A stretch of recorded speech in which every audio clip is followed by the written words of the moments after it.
In this video, I'm gonna present the Samsung Equalizer best settings. It's a very easy process, so make sure to follow along. On most modern Samsung devices, including phones, you will be able to find an equalizer. This allows you to change the specific channels and adjust their levels. So in this video, I'm going to give you recommendations on how to properly set this up.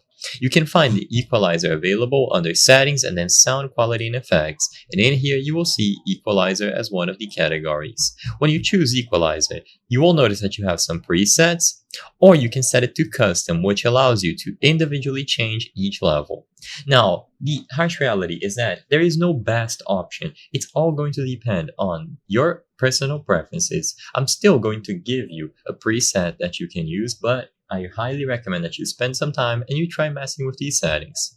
If you don't want to adjust each individual setting, just pick one according to your preferences. So for example, if you like a lot of bass, just pick bass boost. This isn't going to be the most accurate equalizer, however, it is going to be much more convenient to set up and changing each individual setting. So I'm going to give you a recommendation if you like a noticeable bass increase without completely overpowering the mids and the highs. For the first bar here, you will set it between 6 to 8 decibels. For the second one, you can set it to 4 to 6 decibels. For the third one, 2 decibels.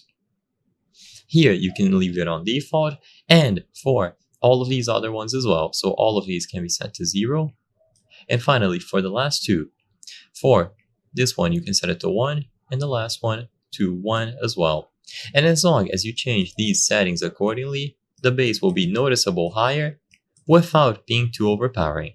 As I've said before, because this can take a lot of time experimenting and messing with, I highly recommend just picking one of these presets depending on what you like.